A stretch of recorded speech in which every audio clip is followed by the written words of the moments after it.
Assalamualaikum warahmatullahi wabarakatuh. A'udzu billahi minasyaitonir rajim. Bismillahirrahmanirrahim. Ar-Rahman 'allamal Qur'an, khalaqal insan, 'allamahul bayan.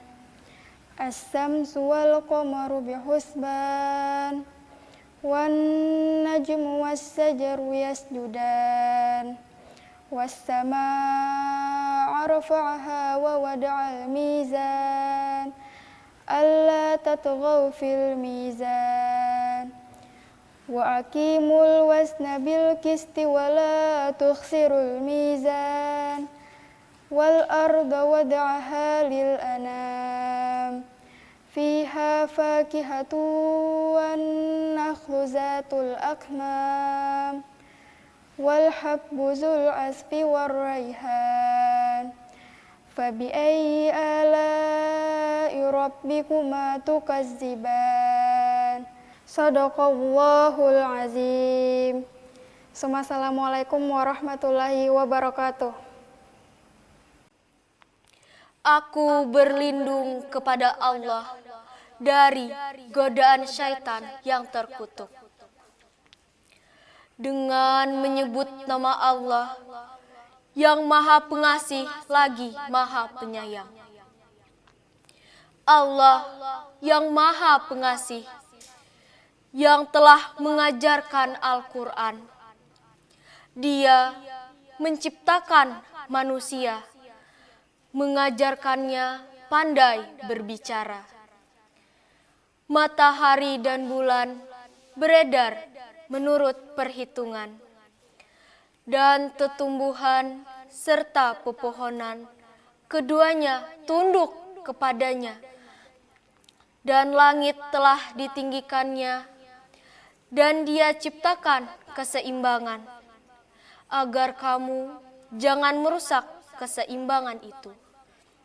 Dan tegakkanlah keseimbangan itu dengan adil, dan janganlah kamu mengurangi keseimbangan itu.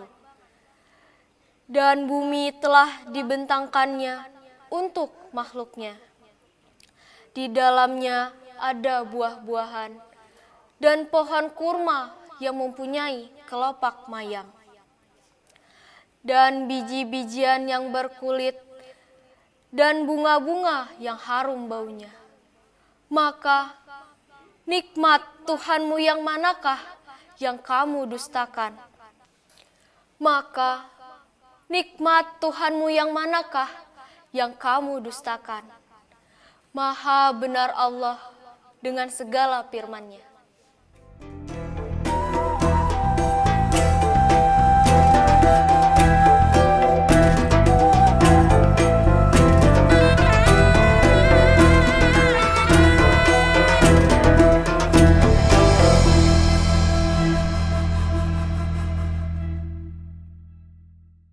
Assalamualaikum warahmatullahi wabarakatuh. Waalaikumsalam warahmatullahi wabarakatuh.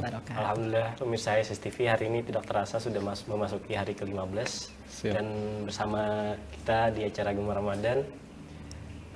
Ya. Dan kali ini ulun berdua bersama Fakih. Inggih, bujur benar. Inggih. Dan sebagaimana biasa. Pian coba ngarat. Pian kan emang ada di bawah. Oh, ada di sini. Dan sebagaimana biasanya acara Gemar Ramadan ini diisi oleh Ustadz dan juga dinas ataupun instansi. Ya, yang ada di Hulu Sungai Selatan. Ya. Betul. Dan kali ini kembali lagi Ibu Agustinarti ya? Iya. Pada hari apa tuh Bu? Pertama Bu? Hari ke-9 Ramadan ya. Oh ini ke-15. Bu, jadi sesuai tema kita kali ini Bu lah. Sebetulnya apa gerakan rehabilitasi Bu? Oh ya, sesuai tema ya, hari ini kita membicarakan tentang rehabilitasi. Jadi kalau orang bertanya rehabilitasi itu apa, maka rehabilitasi dalam bidang narkotika ini ya, nah itu adalah upaya untuk memulihkan pecandu narkotika dari penyalahgunaannya. itu. Jadi upaya pemulihan sebenarnya. Upaya untuk pemulihan. Jadi bukan upaya penyembuhan ya. Nah, jadi upaya pemulihan karena bagi pecandu narkotika tidak ada sebenarnya istilah sembuh, tapi mereka dikategorikan sebagai pulih. Karena apa? Karena ini bisa kambuh, bisa berulang. Ya, kecanduan narkotika ini bisa kambuh, bisa berulang sehingga tidak ada memang kata sembuh, yang ada hanya pulih. Dan pulih ini kemudian yang menjadi tujuan sebenarnya dari upaya rehabilitasi itu. Karena adiksi atau kecanduan narkotika itu dikategorikan sebagai chronic brain disease ya, atau penyakit otak yang kronik, di mana sama seperti dengan penyakit-penyakit kronik lainnya itu bisa berulang, tidak bisa sembuh seperti itu. Misalnya penyakit-penyakit kronik yang ada seperti diabetes mellitus misalnya, itu kan tidak bisa dikatakan sembuh ya. Jadi mereka hanya bisa mengontrol penggunaan gulanya untuk bisa dalam batas normal seperti itu. Sama dengan pecandu atau chronic disease dalam dunia adiksi atau kecanduan ini, mereka harus bisa mengontrol untuk tidak menggunakan narkotikanya lagi sehingga mereka bisa pulih gitu. Dengan cara rehabilitasi. Iya, betul. Salah satu caranya rehabilitasi. Terus Bu, apa tujuan rehabilitasi itu apa sih Bu? Jadi tujuan rehabilitasi itu yang pertama adalah perubahan perilaku sebenarnya. Perubahan perilaku di sini teman-teman yang dulunya pakai itu menjadi tidak pakai. Itu tujuannya seperti itu. Itu yang disebut dengan pulih. Jadi pulih itu apapun jenis narkoba yang digunakannya, dia tidak pakai lagi. Nah, itu yang disebut dengan pulih. Dan ini tujuan utama dari rehabilitasi, perubahan perilaku ini. Kemudian yang kedua adalah produktif. Produktif di sini teman-teman yang dulunya misalnya dikeluarkan dari sekolah karena penyalahgunaan narkoba atau dikeluarkan dari pekerjaannya, itu bisa kembali sekolah, bisa kembali kuliah, dan bisa kembali bekerja untuk beraktivitas seperti halnya sebelum kena narkoba. Seperti itu. Yang ketiga, berfungsi sosial. Berfungsi sosial di sini dalam artian kalau dulu lingkungannya hanya dalam lingkungan pergaulan pecandu saja, sehingga tertutup untuk bisa bersosialisasi dengan masyarakat kebanyakan, itu dikembalikan ke arah sana. Bisa juga berfungsi sosial ini berfungsi pada di mana dia punya tugas pokok dan fungsi secara sosial.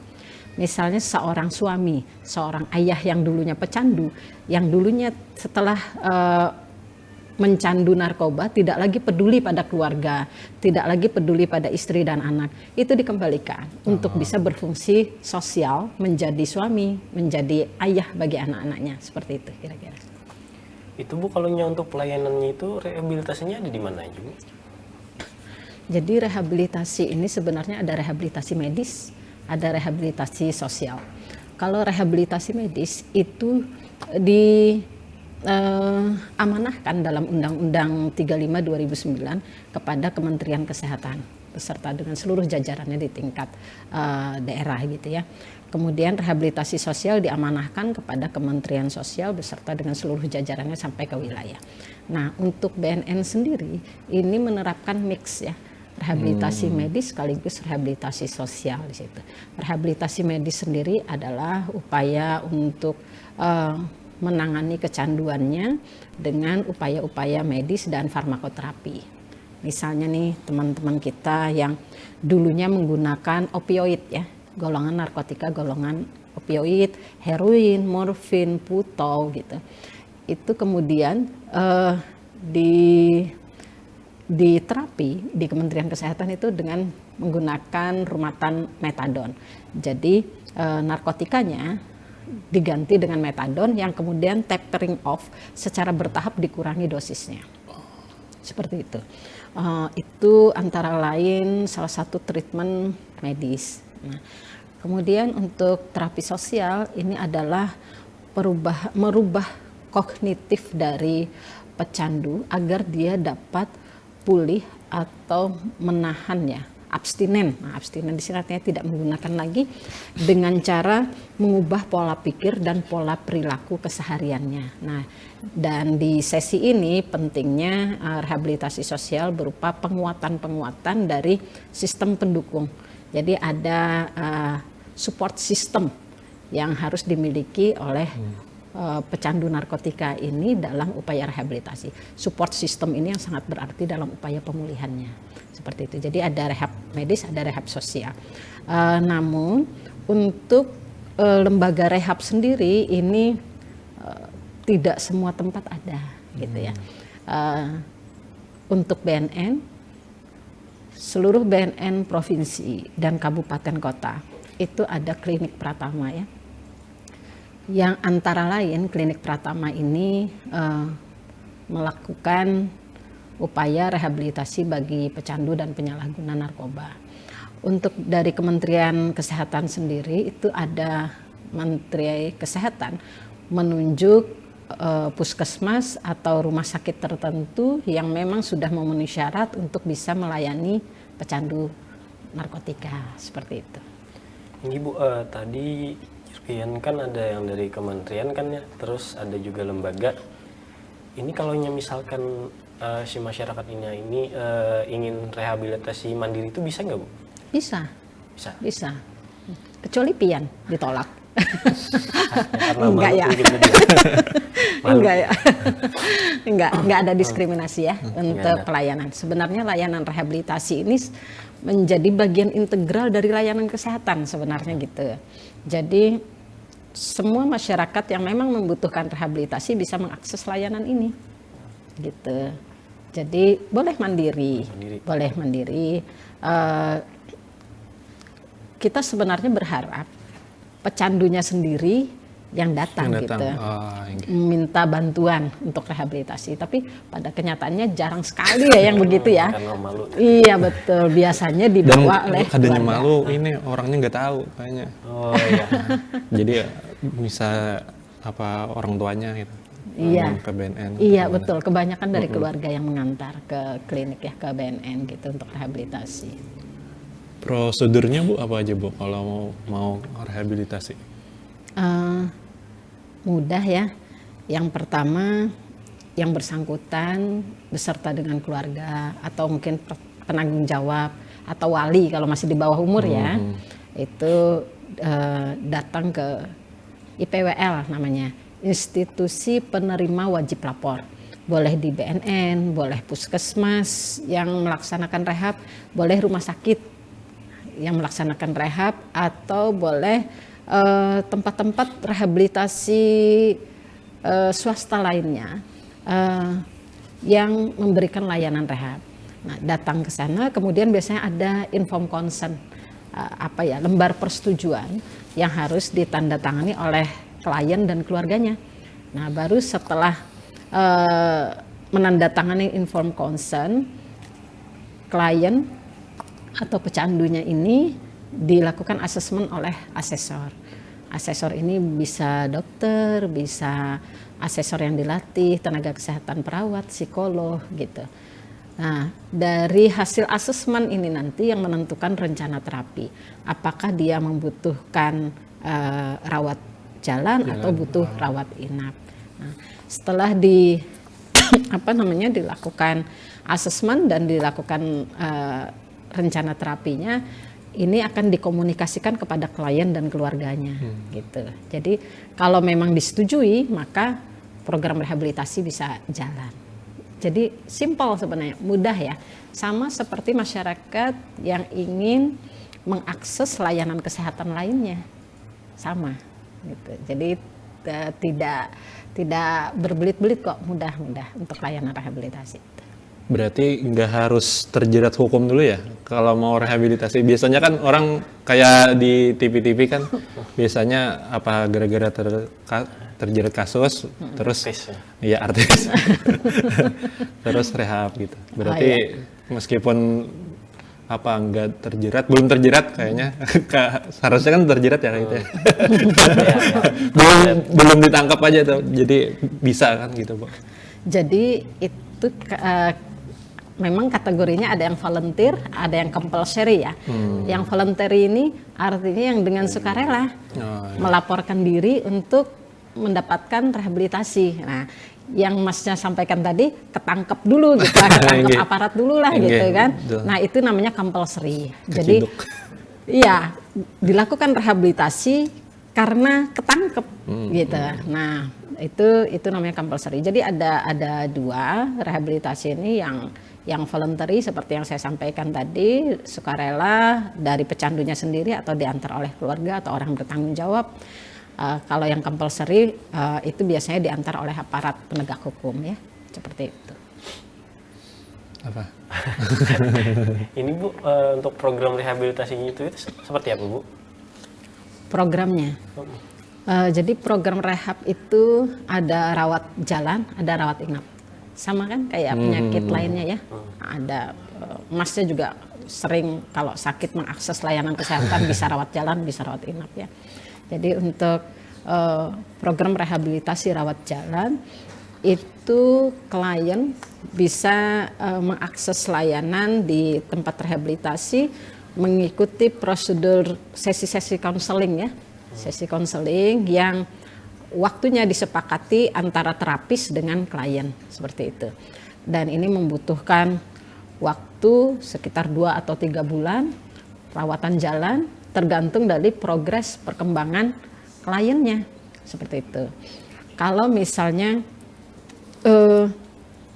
pada saat kita lakukan rawat jalan tidak ada progres perbaikan dari klien, dia masih pakai, maka ini biasanya kita rujuk untuk rawatan inap. Atau dari awal begitu asesor melakukan asesmen, indikasinya adalah rawat inap, maka ini akan rujuk ke rawat inap seperti itu. Dan di program rawat inap, namanya rawat inap, ya tentu orangnya tidak bisa pulang ke rumah ya selama 1 periode lawatan. Kalau berdasarkan rawatan rehabilitasi Kementerian Kesehatan itu 3 bulan atau bisa lebih dari itu. Tergantung dari progres atau perkembangan dari individunya. Nah, pada program rawatan inap ini individu dikembalikan fungsi normalnya seperti sebelum dia pakai. Kalau kita biasanya bangun pagi, kemudian beraktivitas sekolah atau bekerja atau apapun, kemudian malam digunakan waktu istirahat. Di dalam kurun waktu pagi dan sampai malam itu tentu ada kegiatan-kegiatan produktif yang kita lakukan. Nah, teman-teman pecandu biasanya tidak lagi mengikuti pola normal ini. Jadi boleh suka-suka gitu. Begitu pakai sabu, melek semalaman gitu karena memang tidak bisa tidur menggunakan sabunya, atau teman-teman pakai ekstasi katakanlah begitu ya. Kemudian ke tempat hiburan malam, kelelahan paginya, tidur saja seharian gitu. Itu kan bukan pola normal. Nah, pada saat dia di rehabilitasi rawat inap, pola ini kemudian dirubah menjadi pola awal. Jadi mereka harus bangun pagi, mengikuti jadwal daily activity yang sudah ditetapkan oleh lembaga rehab. Nah, dengan cara seperti itu, ini merupakan upaya pembiasaan agar para pecandu ini kembali pada pola kehidupan seperti dulu. Seperti itu kira-kira. Dari program rehabilitasi tadi Bu, siapa sih Bu sasaran utamanya? Sasaran program rehab. Sasaran programnya itu. Sasaran utama tentu klien penyalahgunanya ya, itu sasaran utama. Pecandunya itu menjadi sasaran utama. Tapi jangan lupa bahwa orang-orang terdekat, keluarganya ini juga menjadi sasaran dari program rehab. Di situ ada namanya family support ya. Karena begini, kadang-kadang keluarga tidak tahu bagaimana harus memperlakukan pecandu ini. Betul. Gitu. Bahkan saking saking parahnya pecandu, kadang-kadang keluarga sudah tidak mau mengurus lagi. Ya luweh lah gitu, terserah aja lu mau apa, mau ditangkap, mau apa gitu ya. Nah, ini kan tidak menjadi support system bagi upaya pemulihan. Nah, jadi di samping pecandunya ini mendapatkan rehabilitasi, maka keluarga juga harus mendapatkan family support, harus mendapatkan pengetahuan-pengetahuan bagaimana harusnya mereka bersikap terhadap pecandunya yang sedang direhabilitasi. Kalau sikapnya masih menolak, ini akan terus menerus menjadi presiden buruk bagi pecandunya. Mereka kemungkinan akan kembali atau akan relapse atau akan kambuh lagi menggunakan narkoba karena keluarga tidak bisa menerima. Buat apa aku ampih gitu, toh masih ditolak juga oleh keluarga, mending pakai aja gitu kan. Nah jadi kemudian ada respon-respon yang negatif dari keluarga dalam menghadapi teman-teman pecandu ini. Jadi mungkin selain menolak karena malu ya, tidak peduli lagi seperti itu. Kemudian panik, bisa menerima tapi panik, menghadapinya ini panik, tidak tahu harus berbuat apa gitu. Nah, jadi keluarga juga menjadi sasaran dalam program rehabilitasi. Kemudian yang ketiga adalah sebenarnya kita sekarang sedang membentuk unit-unit IBM di masyarakat. Agar apa? Yang pertama, kita mensosialisasikan tentang rehabilitasi ini kepada masyarakat. Nah, harapan kita adalah masyarakat tahu apa sih rehabilitasi dan ikut berperan serta. Jadi sasaran yang terakhir ini adalah masyarakat sebenarnya. Setidaknya mereka tahu apa sih program rehab. Kemudian apabila ada orang-orang di sekitar mereka yang menyalahgunakan atau menjadi pecandu narkoba, mereka tahu harus kemana membawa. Nah, jadi sasaran secara umum adalah masyarakat, selain pecandu dan keluarganya, seperti itu. Gitu aja Kak. Oh ya. Lanjut Ibu. Apa saja yang dilakukan dalam penanganan rehabilitasi itu Bu? Jadi menanganinya ini bisa secara medis, bisa secara sosial ya. Kalau secara medis seperti yang saya sampaikan tadi, farmakoterapi dengan upaya-upaya terapi medis, obat-obatan pada pecandu sesuai dengan simptomatis ya, sesuai dengan gejala tanda yang dia alami. Misalnya lagi sakau gitu, dia butuh apa? Maka terapi medis masuk di situ. Untuk selebihnya itu adalah upaya-upaya rehabilitasi sosial di mana komunitas dilibatkan, terutama teman peer-nya gitu. Misalnya di rawatan jalan ada komunitas teman-teman yang sudah menjalani rehabilitasi rawat jalan, mereka dimasukkan ke dalam ini. Tujuannya adalah adanya support peer ya, ada kelompok support dari sesamanya sendiri, tapi yang sudah sembuh gitu, yang sudah pulih gitu ya. Kemudian di rawatan inap juga seperti itu, ada support system dari sesama teman-teman yang sedang dalam upaya pemulihan. Nah, jadi yang sudah pulih, sudah kada pakai lagi berapa lama, kemudian ada teman yang baru rehab, nah yang sudah pulih ini yang menguatkan bahwa kita bisa loh sebenarnya pulih itu. Nah kita bisa, kada pakai lagi gitu. Jadi jangan putus harapan buat teman-teman yang pecandu, ikam kada bakalan jua, nah itu akan mendown heart dari program. Iya ngalih gitu. Nah support system ini yang kemudian memotivasi teman-teman yang masih pakai untuk tidak menggunakan lagi. Kayak gitu kira-kira. Gratis nggak Bu? Rehab tuh atau berbayar? Tergantung wajah Mas. Berarti mau hanya kriminal.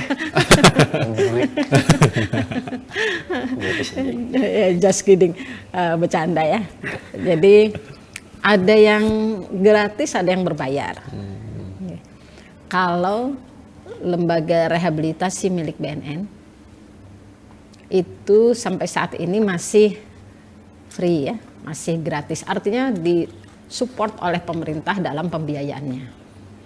Namun untuk IPWL, lembaga rehabilitasi milik Kementerian Kesehatan, itu menggunakan Peraturan Menteri Kesehatan Nomor 4 2020 ya.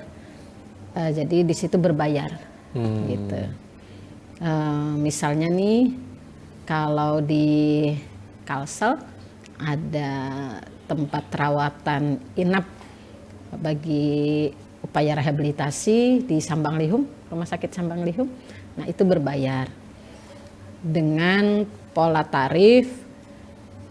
Kalau berdasarkan Permenkes Peraturan Menteri Kesehatan itu per periode rawatan. Jadi satu periode rawatan selama 3 bulan biayanya sekitar 17.750.000. Namun bervariasi di setiap daerah. Ada daerah yang mungkin tidak mengikuti Permenkes tapi mengikuti pola tarif daerah. Jadi mungkin saja bisa lebih dari itu, gitu, satu periode rawatan. Atau lembaga-lembaga rehabilitasi lainnya yang sifatnya swasta itu juga kemungkinan berbayar, seperti itu. Walaupun ada yang gratis juga dari Kementerian Kesehatan bagi masyarakat yang memiliki kartu PBI, kartu penerima bantuan iuran. Jadi bagi masyarakat yang tidak mampu, yang memiliki kartu PBI kemudian direhabilitasi, maka pembiayaan rehabnya itu ditanggung oleh Kementerian Kesehatan, seperti itu. Berarti kalau dibandingkan rehabilitasi mandiri itu pakai biaya seorang mulai. Inggi? Berarti kalau rehab udah itu gratis ke BNN, ke lembaga. Inggi. Kalau yang ke UPT-nya BNN termasuk klinik Pratamanya gratis saya. Mending ke BNN aja. Tapi mending ngadu usaha narkoba. Iya, bujur. Apa rehabnya? Dilanjut nih Bu. Okay. Kalaunya bagaimana jika tertangkap aparat penegak hukum nih Bu bagi para pecandu nih Bu? Seperti yang di awal Pian sampaikan tadi lah. Ya. Nah, amun tertangkap kayak apa nih lah. Gitu. Jadi ini ada namanya restoratif justice sekarang ya Mas, atau keadilan restoratif ya. Ini semangatnya adalah semangat mengimplementasikan pasal 54 dari Undang-Undang Narkotika. Gitu. Jadi pasal 54 disebutkan bahwa pecandu narkotika wajib menjalani rehabilitasi medis dan atau rehabilitasi sosial. Nah, jadi amanahnya di situ. Kemudian di pasal 127 itu hakim dapat memutus ya rehabilitasi bagi pecandu narkotika. Jadi amanah itu kemudian di breakdown menjadi peraturan bersama Kementerian Hukum, HAM, Kejaksaan, Kepolisian, BNN, Kementerian Kesehatan dan Kementerian Sosial yang semua yang bersama-sama pada tahun 2014 di bulan Maret itu ditandatangani. Di situ sudah disepakati apabila pecandu, penyalahguna dan atau korban penyalahgunaan narkotika yang memenuhi unsur-unsur tertentu itu dapat dimasukkan ke dalam lembaga rehabilitasi atau direhabilitasi. Jadi tidak dipidanakan. Oh, okay. Ya. Jadi kenapa seperti itu? Karena ternyata setelah puluhan tahun kita mengupayakan pemberantasan narkoba ini di mana pecandu itu dipidanakan ternyata tidak efektif.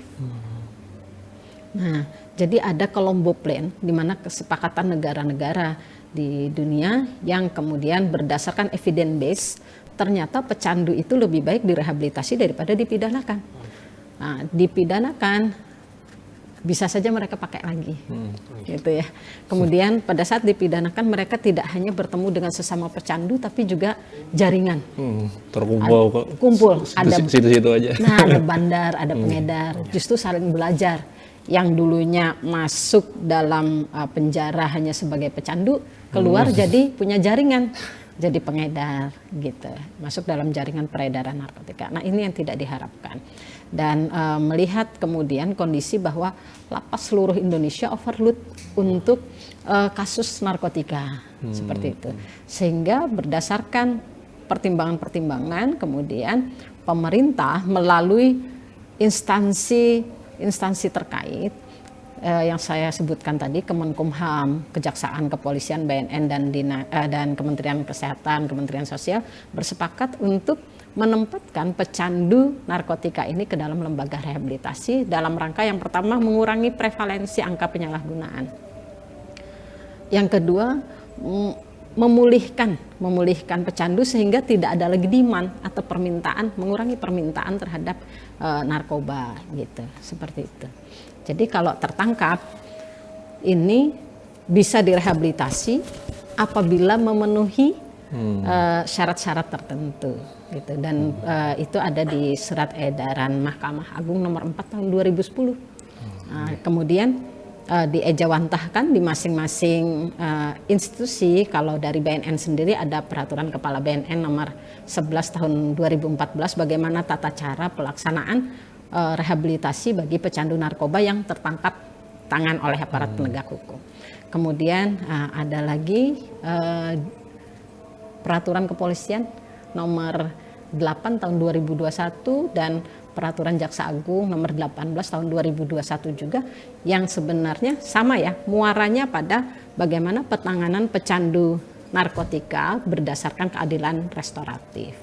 Sama, jadi lebih pada rehabilitasi bagi pecandu. Berarti direhab ya kalau Bu?